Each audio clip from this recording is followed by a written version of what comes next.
Bonjour à tous. Comme vous le voyez, en fait vous le voyez peut-être même pas, j'ai dû préenregistrer cette visioconférence que j'avais prévu de faire aujourd'hui avec vous parce qu'au dernier moment, on a eu la surprise de la visite du président Paul Kagame, qui étant invité au sommet africain par le président Macron, a décidé de faire un saut à Strasbourg et de visiter l'IRCAD de Strasbourg compte tenu du gros projet de l'implantation d'un IRCAD à Kigali, au Rwanda, qui est l'IRCAD Africa et qui va ouvrir ses portes vraisemblablement au mois de septembre prochain. Alors, le titre m'a beaucoup plu quand on me l'a proposé, puisque le titre de cette session, qui était En route vers une médecine intelligente et équitable, on remplace le mot médecine par chirurgie, et c'est, je pense, exactement ce qu'on essaye de faire. Alors, un mot pour dire, pour l'IRCAD. L'IRCAD, en fait, on a créé l'IRCAD en 1994, on a ouvert, après cette conférence exceptionnelle de ce colonel de l'armée américaine, chirurgien, Rick Satava. Vous imaginez qu'en 1991, Rick Satava nous expliquait, c'est pour ça que j'ai été fasciné par cette conférence, il nous expliquait le pouvoir qu'allait prendre Internet, qui n'existait pas, puisque, rappelez-vous, en Europe c'était 1992, le pouvoir de la réalité virtuelle, de la réalité augmentée, le pouvoir de la robotique, le pouvoir de l'intelligence artificielle, voilà, toutes des notions de choses qui n'existaient pas. Et c'est la raison pour laquelle, quand je suis revenu, on a décidé de créer l'IRCAD.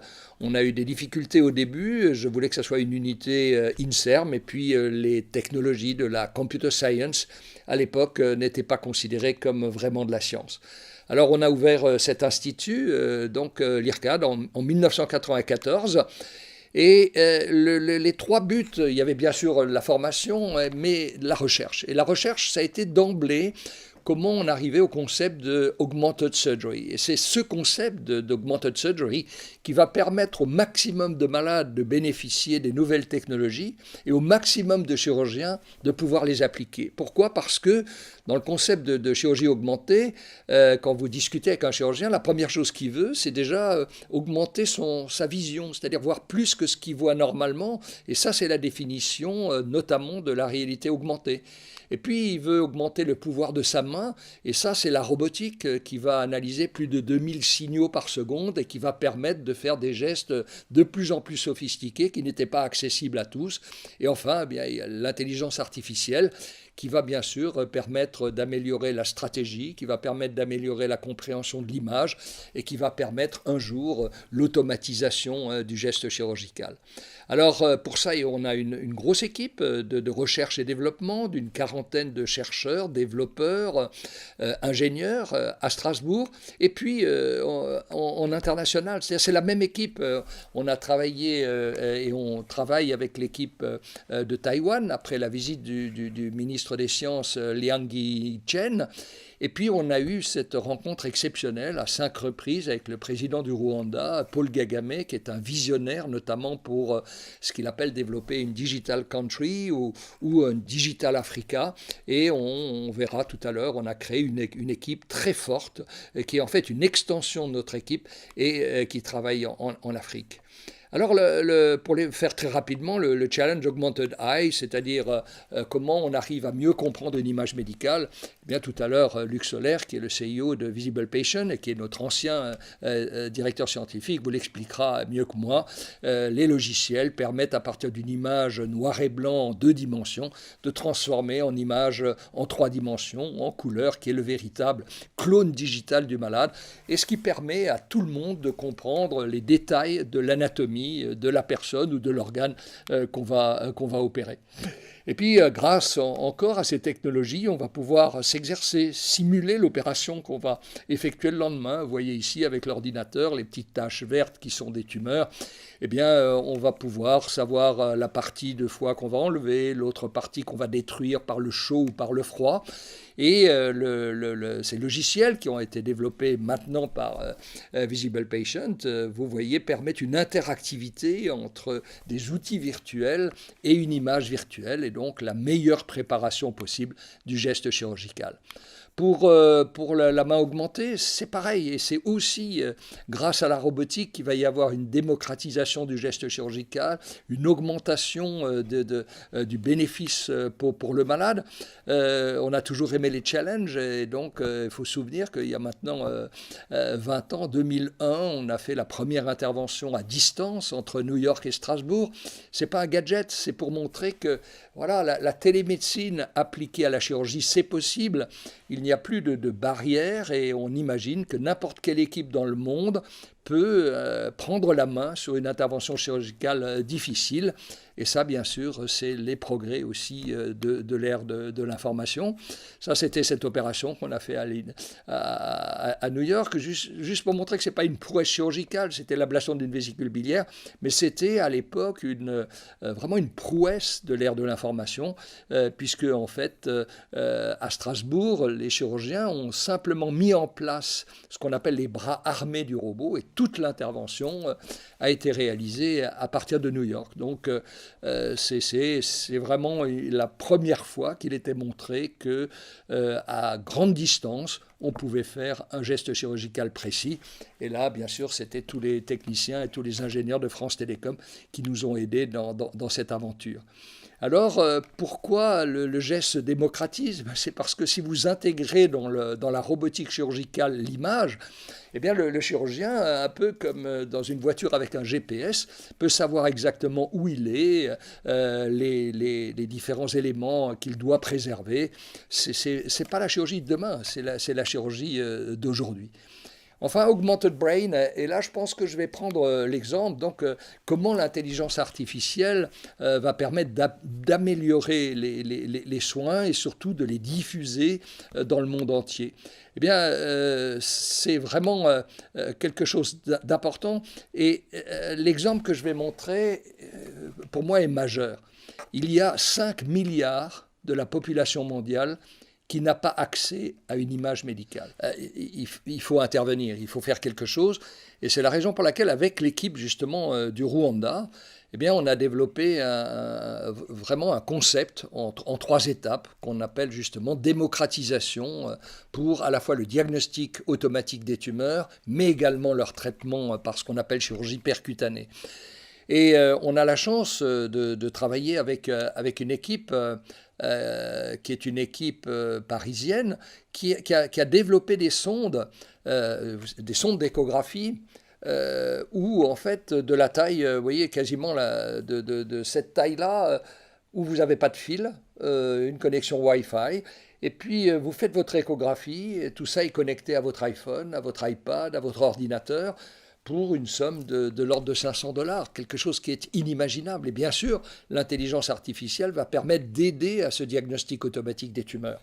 Et une fois qu'on a fait le diagnostic automatique des tumeurs, il va falloir placer l'aiguille qui va pouvoir détruire cette tumeur. Donc pour ça, il faut pour le chirurgien qu'il y ait une reconstruction en 3 dimensions, celle que vous voyez là sur l'image au milieu.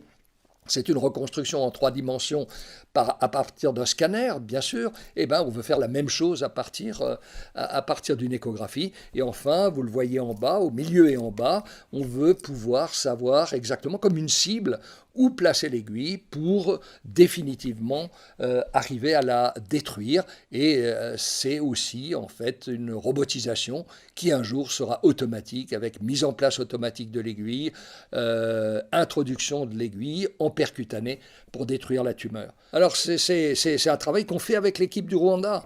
Le Rwanda, pourquoi? Parce qu'ils ont 2 institutions majeures, l'une qui est la filiale de Carnegie and Mellon University de Pittsburgh, qui est l'une des premières, numéro 1 ou numéro 2 en computer science, et aussi l'AIMS, African Institute of Mathematical and Science, et ils sortent des petits génies africains. Et en fait, vous voyez que c'est notre équipe, l'extension de notre équipe, dirigée par les 3 directeurs de recherche de l'IRCAD, qui fait un travail commun avec nous.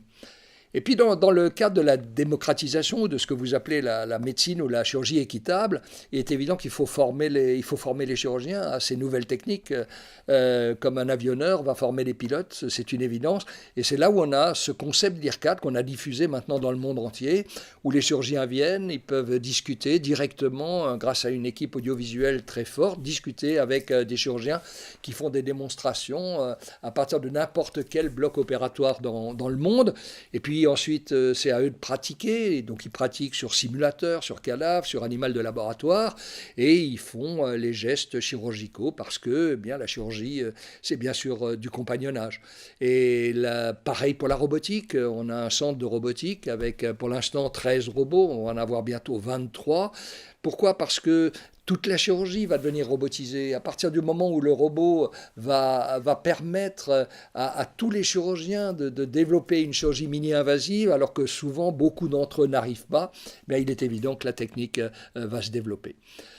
Pareil avec la diffusion pour tous, ce sont des webinars, ça c'est la période du Covid qui nous a permis de faire ce studio comme un petit studio télé. Vous voyez qu'en 9 mois, on a eu 40 000 chirurgiens qui sont connectés sur 88 séances chirurgicales que nous avons fait en direct. Et tout ça grâce à un studio audiovisuel important, et on fait le même dans toutes les différentes IRCAD à travers le monde, ou WebSearch, pareil, université virtuelle, gratuite, traduite en 7 langues, qui permet à tous les chirurgiens du monde entier d'être au courant des dernières technologies. Ça, c'est WebSearch qui utilise chez nous, à l'IRCAD, plus de 50 personnes. Et vous voyez qu'il y a actuellement plus de 430 000 membres actifs connectés sur WebSearch. Et puis finalement, la globalisation, vous voyez qu'il y a des IRCAD un peu partout dans le monde, en France, à Taïwan, 2 au Brésil, au Rwanda, ça va être fini, en Chine, la construction commence et sera terminée en fin 2022. Voilà, c'est la manière d'avoir diffusé ce concept de l'IRCAD, en définitive, dans le monde entier, que ce soit à Taïwan, que ce soit à Barretos, dans l'état de Sao Paulo, que vous voyez ici, que ce soit à Rio de Janeiro, qui est aussi un très gros centre, au Liban, à Beyrouth, à l'hôpital français du Levant, et puis le Rwanda, dont on a parlé. Jamais on n'aurait imaginé que le gouvernement du Rwanda, et notamment ce chef d'État visionnaire qui est Paul Kagame, ait investi en mettant à la disposition de l'IRCAD 12 hectares, en construisant pour l'IRCAD un magnifique building dans l'esprit africain, et qui va permettre la diffusion de toutes les technologies, les nouvelles technologies dans le continent africain. Et puis en Chine aussi, bien sûr, donc à Wuxi, à côté de Shanghai, exactement la même diffusion. Et aux États-Unis, seul pour l'instant dossier qui n'a pas encore été signé. Tous les autres sont déjà soit terminés, soit en construction. Un grand merci pour votre attention, et si vous avez des questions, n'hésitez pas, puisque le professeur Luc Soler, qui est l'intervenant suivant, CIO actuellement de Visible Patient, était notre ancien directeur scientifique de l'IRCAD. Il connaît tout ce que je viens de montrer par cœur, et il pourra bien sûr répondre à toutes vos questions. Un très grand merci pour votre attention. Alors, nous avons eu à l'instant le plaisir d'écouter le professeur Jacques Marescot, président et fondateur de l'IRCAD, qui nous a fait le grand plaisir d'intervenir aujourd'hui, qui devait être présent avec nous en direct, mais qui a reçu la visite du président rwandais, puisqu'il vous l'a dit, l'IRCAD s'installera à Kigali dans les mois qui viennent. Alors, vous redire dans les grandes lignes ce qu'est l'IRCAD, un centre privé de recherche médicale qui forme chaque année plus de 5 700 chirurgiens. L'IRCAD est reconnu dans le monde entier dans les domaines de la recherche contre le cancer de l'appareil digestif, de l'informatique, de la robotique, de l'imagerie médicale appliquée à la chirurgie mini-invasive.